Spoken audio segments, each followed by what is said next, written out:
Paul Harrell, weekdays from 4 to 6. Learn more at paulharrell.com. So, hey, welcome back to the program. We've got Fort Smith attorney Mr. Joey McCutchen is on the line. Joey, welcome back to the program, sir. Hey, Paul, glad to be on. Yes, sir. So, first off, I've got this document here. Joe, I believe, do you have this? You have this pulled up into the PDF file, the PDF program. And there's a few things. First of all, this is an internal audit draft report from the city of Fort Smith. Isn't this, Joey? Yeah, it's an internal audit draft report. That's exactly what it is. Okay. A draft report. And it has to do with the city's participation in the River Valley Sports Complex, which, if you don't know what that means, it basically just means a big part of this massive scandal that has to do with Jake Files, who is presumably under investigation, FBI investigation. He's mentioned in a sworn FBI affidavit as committing wire fraud, in order to execute a search warrant. And so I want you to walk me through this. I have, for example, I have an email as a part of this, an FOIA release that you filed because you're like Captain FOIA, Joey. I mean, you really do stand up for the people, with this law.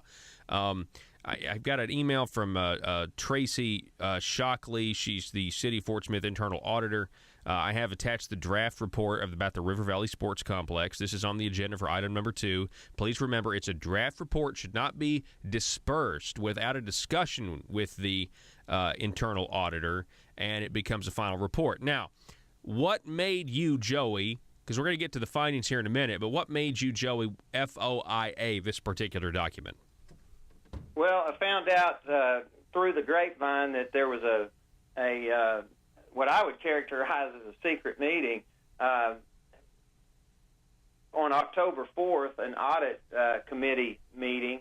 I have asked for notice of any and all meetings of our Board of Governors or our Board of Directors, and I didn't get notice of this meeting, and I read about it in a media release. And I go to look at the city calendar to see if this was on the city calendar. It wasn't on the city calendar, and then I find out later through a little legwork that actually the audit was handed out in this meeting, and then it sounded like they got nervous and they said, well, we better, since this is a draft, we better hand it back in.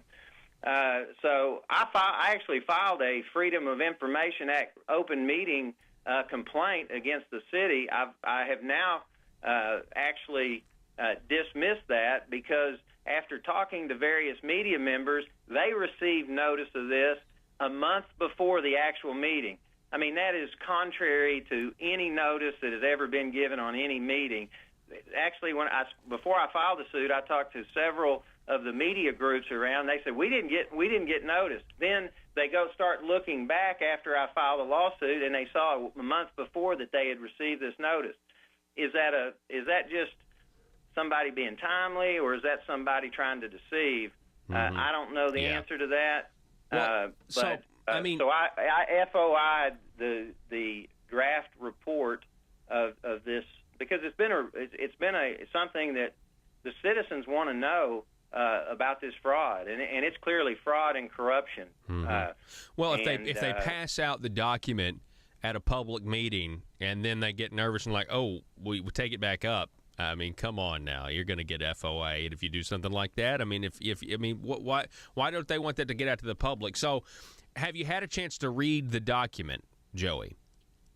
I have. I've had a chance to read it. I haven't had a chance to study it and go through it like I will, but have had a chance to read it, and yes. So as far as like new information, new findings, I mean, this is the River Valley Sports Complex. This has to do with Senator Jake Files.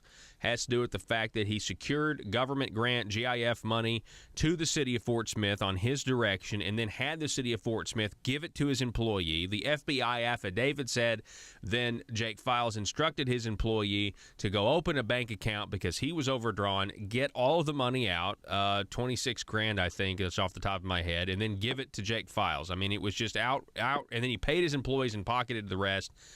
And then this is just the tip of the iceberg. He falsified the bids with the city of Fort Smith with other contractors who are now on record saying we never sent bids to the city of Fort Smith. All of this to comply with the law. So this is an audit about what went wrong with this project and the city of Fort Smith. What do we know? What does this new document tell us, Joey? Well, what it tells you is that at best, this is a good old boy system where if you're a state senator and you know the board, then you don't have to provide insurance. You don't have to have a performance bond. You don't have to have a marketing plan. And, this was brought to the attention of this board midway in this project before about another $600,000 or so was spent of taxpayer dollars. It was brought to their attention by a local family who was, in essence, defrauded by Senator File, and they proceed forward. Now it's also coming out that our deputy city administrator, before this gift money was given out, there was a concern expressed regarding passing out this $29,000 of gift money, and they proceed anyway. So it goes from all the way from Senator Files down to the city board, and questions need to be answered. And thank goodness we've got FOIA, we've got a transparent, we've got the strongest FOIA law, at least right now. Now, as you know, in the last legislative session, our FOIA laws were under attack. At least 10 FOIA bills were filed, which would have gutted our transparency laws. Mm-hmm. But another related issue.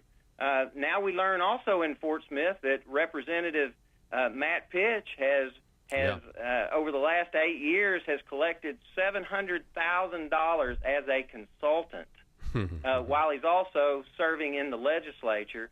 And now we're learning that at least one expert, Eric Lind, has said that it's a waste of money. Yeah. And almost $700,000 on a port concept that hasn't ever come to fruition. And then I don't know. It's almost like businessmen in Fort Smith. There must be something in the water there, Joey. I mean, come on. You got Jake Files, who, if he is in fact innocent, he's the most unlucky businessman in the history of the world. Well, I mean, I think taxpayers across this state should be tired of being the cash cows for our state legislators. We seem to have this. We know that Michael Lamoureux, former Senate pro tem of the Senate, took $120,000 to be the consultant for the Faith and Freedom Coalition. Yeah.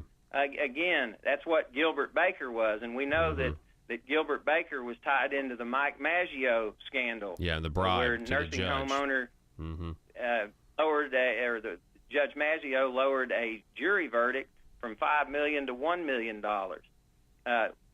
We also know, Paul, that Senator Files took $80,000 from nursing homeowner Michael Morton's business partner, David Norsworthy, and is yet to say whether that was a loan, whether that was a gift, or whether that was a bribe. Yeah. But what we do know is it was 1 week after tort reform was filed in Little Rock in 2014. And what's interesting about that, I mean, that certainly is, but to the Michael Morton, David Norsworthy connection, until Michael Morton was implicated, not charged, but implicated in this bribe to a judge to lower a jury verdict, he was serving on a particular nursing home board that the governor appoints.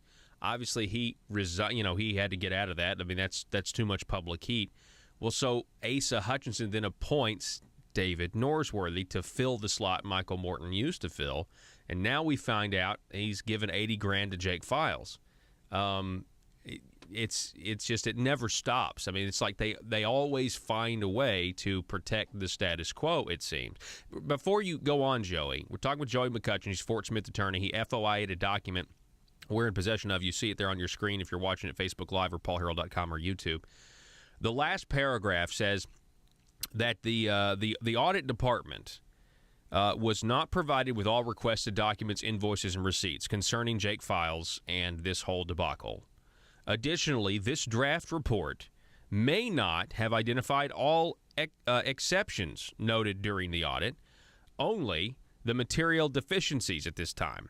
It is likely that additional work or the availability of all documents to the audit department would result in the identification of other significant issues, including possible violations of the law.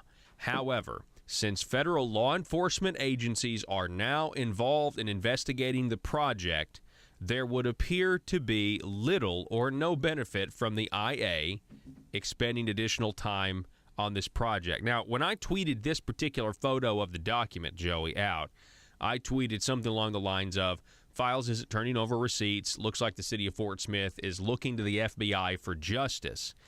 However, just to not spend any more time on this, there's also the speculation, I'd love to get your response to this, is there any way that maybe there's somebody in the city government of Fort Smith that might get implicated in some activities that are, not in confines with legality when the FBI finally does release their findings, when the Justice Department finally releases what they're going to do with all this?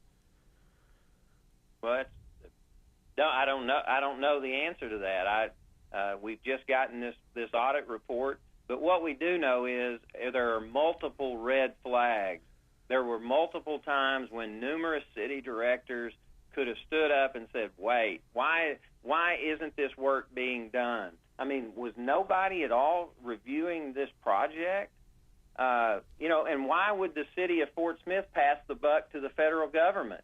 I mean, where are the feds with all this corruption that's occurring across this state? Another case, Paul, that we have, Ecclesia.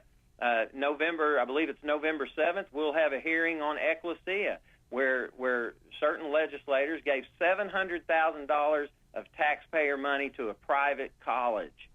And, of course, we know there's been 2 indictments of legislators on that, and wondering, what other legislators are going to be indicted.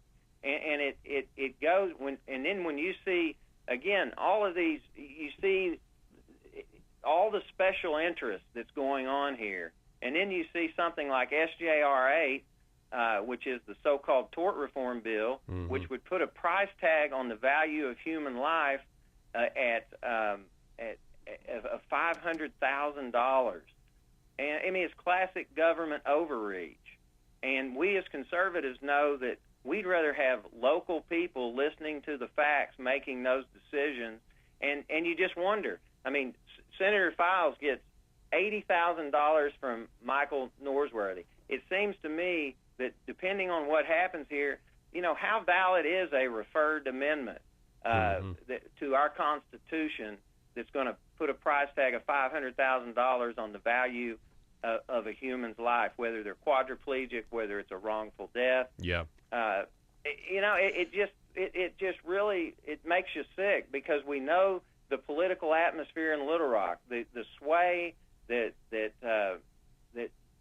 special interests have down there, and it's really sickening that the little guy, the taxpayer, is taking a bath. Industry-specific tort reform. I mean, that's essentially what we'll be voting on next November, limiting attorneys' fees, which I disagree with, allowing the legislature to have controls of rules of evidence in a courtroom. I mean, you talk about special interest. I don't trust these people at all, Joey, and I know you don't either. It's pretty strange, but you mentioned, where is the FBI? I want to go back to that. Where is the FBI in all this corruption? Obviously, they've been here, okay? Obviously, they're involved with the Woods case. They were involved with Mike and Neil pleading on the kickbacks they were receiving, and how all that implicated the consulting firms, all that implicated Ecclesia College and everything else. They're obviously involved with Jake Files. They executed a search warrant for his laptop, for his cell phone, and in doing that, in the affidavit, they spelled out everything he's done, exact check amounts, deposits, bank accounts, all of that stuff. Contractors saying we never sent the bids. So they have done the work. The question is, number one, are they finished? And number two, will a sane, justice-minded prosecutor pursue this? And I know that you're an attorney, and I know there's no way to predict what the FBI is going to do, but people keep telling me that it's only a matter of time before the shoe drops, and they're telling me it's not just Mike O'Neill, it's not just John Woods, it's not just Jake Files, but other sitting senators and state representatives who are going to go down with this. Have you heard anything like that? And where is the FBI in your opinion on this? Don't know. I would assume that they're going through all their checks and balances and going through the process, and sometimes it takes a while. I mean, just today we see that Mr. Maggio has appealed to the Supreme Court, and so how does that affect? I mean, I think there's people that still think that Michael Morton, nursing home owner Michael Morton, should be prosecuted, and there should be more related to that. But certainly, based upon these documents that we're seeing, the affidavit that came out on Senator Files, and the fact that he will not resign. Won't resign. I mean, I'm calling on him today to resign. I am his constituent, and he will not speak to me. He will not return calls. I wonder if where he is, because he is not serving his constituents, and that's not a good thing, especially when you're taking $40,000 of taxpayer money to be performing a job, and I also think on this intermodal project, again, that Senator Pitch, I think there needs to be an audit on that. There needs to be maybe a forensic audit on all of these projects, because it's just like that there isn't it just seems like that our government, it seems that there is more money out there than they know what to do with. We know how much money we're spending in comparison to other states, and we want to act like we're cutting taxes, and come on. Yeah. It's a joke. It's a joke. It's just like there's all this money floating around out there, and until you cut that off at the spigot, you're going to continue to have these same problems. And again, we've got to shine the light of day on all these transactions, on all these legislators. And again, they're good legislators, so don't get me wrong. I'm not indicting every legislator, but it is so clear that they are forming. I mean, I'd like to see an investigation on how many of these legislators have consulting jobs, have formed these LLCs, and you don't know who's giving money to them, how much money they're giving to them. They have some minimal reporting requirements. Yeah, and it's just it's a big problem, and at least the appearance of impropriety. Is there. Well, and certainly in Senator Files' case, I mean, the evidence is overwhelming. And the Arkansas Republican Party hasn't called on his resignation either, and so that's a blemish on them, and that's on them too. So, Joey McCutchen, we're out of time, sir. Fort Smith attorney, I appreciate it. Thank you for this valuable information, and hopefully the prosecution of these of what's obvious is going to move forward, and who knows what's behind the scenes. So, appreciate it, Joey. Appreciate you having me. Thank you. All right, folks, the Liberty Machine rolls on. Back in a minute. Paul Harrell, weekdays from 4 to 6. Learn more at paulharrell.com.